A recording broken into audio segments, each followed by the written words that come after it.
Muy bien, chicos, Dios les bendiga. Vamos a continuar estudiando las culturas de Mesoamérica, ¿no? Y vamos a continuar con los mayas. Bien, nosotros hemos hablado un poco sobre los olmecas, sobre los zapotecas.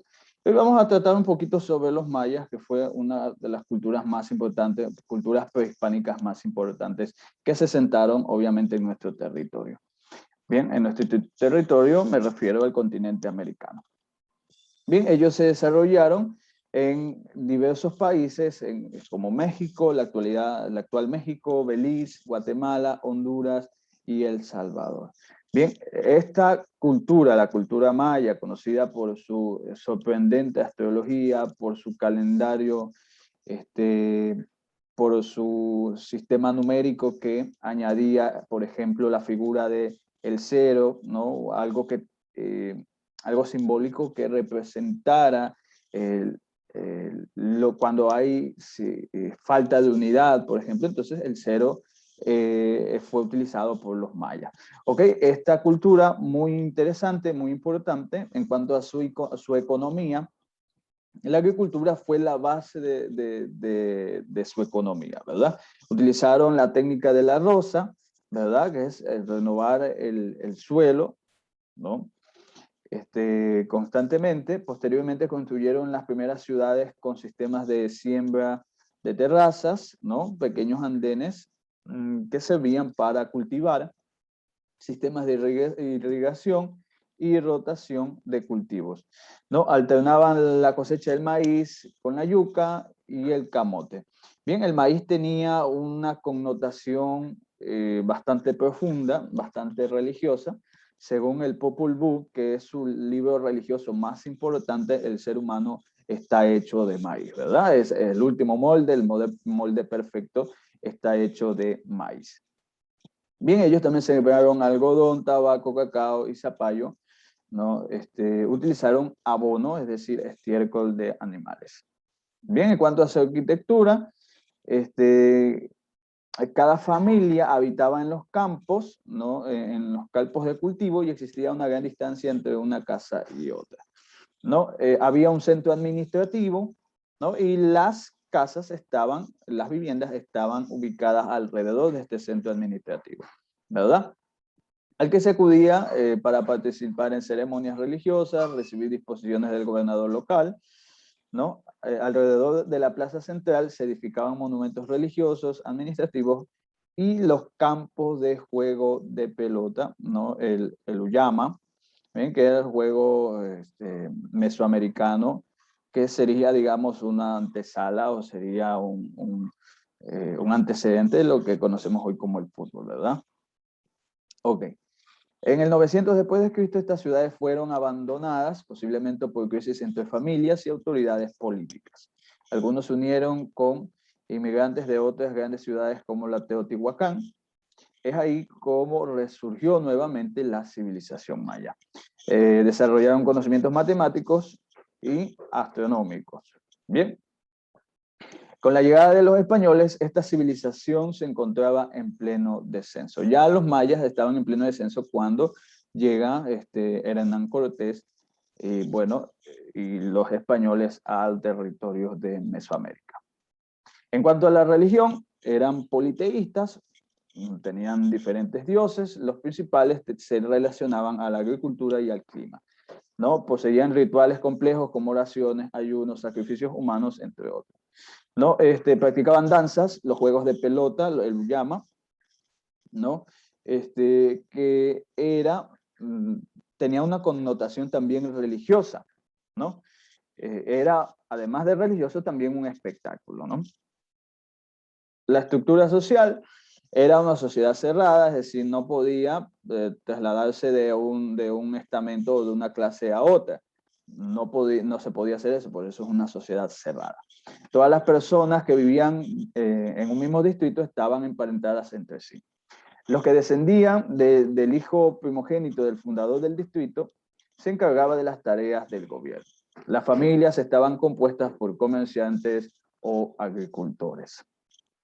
Bien, ahí tenemos una imagen que ilustra la organización social de los mayas. Tenemos en lo más alto de la pirámide al-Ashwini, que sería el verdadero hombre verdadero, ¿no? Que sería el gobernante, ¿verdad? Tenemos la nobleza en segundo término, autoridades locales, ¿verdad? Sacerdotes, guerreros y grandes comerciantes. En el tercer estado tenemos a artesanos y campesinos, y por último teníamos a los esclavos mayas. Muy bien. Entonces, para continuar, nosotros también hablaremos sobre los aztecas, que fue una de las culturas también importantísimas, culturas prehispánicas importantísimas ante la llegada de los españoles, ¿no? Entonces, los aztecas, también conocidos como mexicas, ¿verdad? Se ubicaron en la parte del Valle de México. Ustedes pueden ver este mapa, ¿no?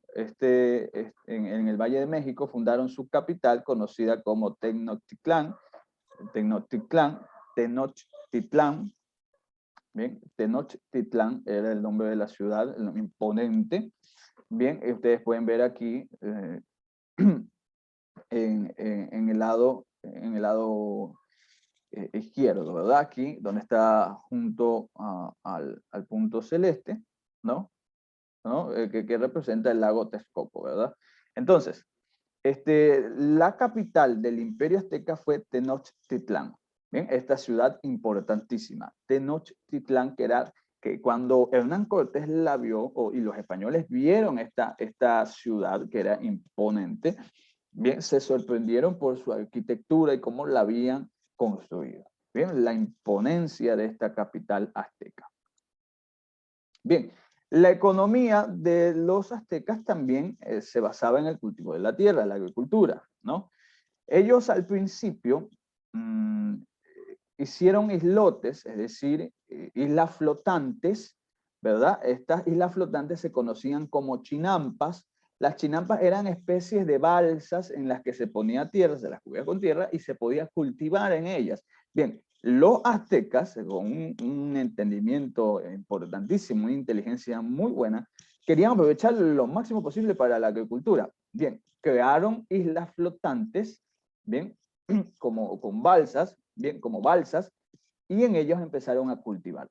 Estas islas flotantes se conocieron como chinampas, bien.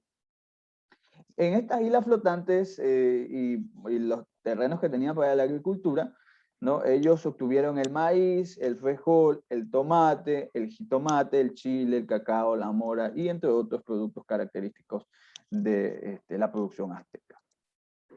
Bien, aquí tenemos un ejemplo de las chinampas. Ustedes pueden ver que son como pequeñas islas, ¿verdad? Son islas artificiales, creados por ellos mismos. Bien, en cuanto a la arquitectura, ¿no? Tenochtitlán se convirtió en una de las mayores ciudades de su época en todo el mundo. Era una de las ciudades más importantes en todo el mundo, ¿no? Construyeron pirámides, engrandecieron edificios anteriores, como la pirámide de Quetzalcóatl, ¿no? Una pirámide hecha obviamente a su dios Quetzalcóatl, ¿verdad? Destaca la creación de códices que presentaban una escritura ideográfica compuesta por caracteres numerales y fonéticos.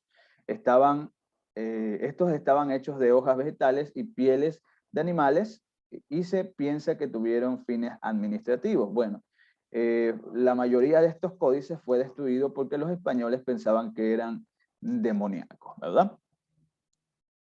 En cuanto a la religión, los aztecas también hicieron culto al fuego, ¿no? También se piensa que practicaban la hechicería, ¿no? Y creían en una vida ultraterrena, es decir, la vida después de la muerte, ¿no? Huitzilopochtli era el dios más importante de los aztecas, ¿verdad? En su honor se hacían sacrificios que, según se creía, mantenían el orden cósmico, los ciclos de las estaciones y las cosechas. ¿Para qué los aztecas hacían sacrificios a su dios Huitzilopochtli? Bien, para mantener ese orden cósmico, ¿verdad? Y que haya cosechas, etc. Para ellos, este dios se alimentaba de la vida misma, la sangre humana constituía una de sus principales fuentes, ¿no? ¿Quiénes eran los sacrificados? Los prisioneros de guerra, esclavos, que eran comprados para los sacrificios, vendedores de algunos juegos de pelota, practicados con un fin ritual y personas que se ofrecían voluntariamente, ya que se suponía, ¿no? Que una muerte así aseguraba una vida eterna y feliz, ¿no? Porque recuérdense que ellos creían en una vida ultraterrena, una vida más allá de la muerte, así como la vida que tenemos acá. Bien, el Uyama, que es el juego de pelota que practicaban los aztecas, ¿no? Ustedes pueden ver que tanto olmecas, mayas y aztecas practicaron este juego de pelota que se lo generaliza y se lo denomina como mesoamericano. Ok, estructura social. También era una sociedad cerrada, es decir, no se podía trasladar de una clase a otra. Yo, si era un campesino, yo no podía convertirme en parte de la nobleza o de los sacerdotes, ¿verdad? En la cúspide estaba el Tlatoani, que era el jefe del Estado, ¿no? Conocido también como jefe supremo y representante de los dioses. Compartía el poder con un consejo supremo. No había una centralización del poder, sino que se compartían el poder el jefe de Estado y el consejo supremo, ¿verdad? Al que pertenecían los jefes de los calpullis. Bien, ellos lo asesoraban, lo elegían e incluso tenían el poder para destituirlo. Bien. La familia del emperador de Tlatoani era privilegiada, ¿no? Obviamente, al igual que los guerreros exitosos. Después estaban los sacerdotes y la generalidad de los guerreros, quienes no pagaban tributos, ¿no? Por eso eran privilegiados. Seguidos por el pueblo, que estaba conformado por comerciantes, campesinos y artesanos, ¿no? Y en la base de la pirámide social de los aztecas estaban los esclavos.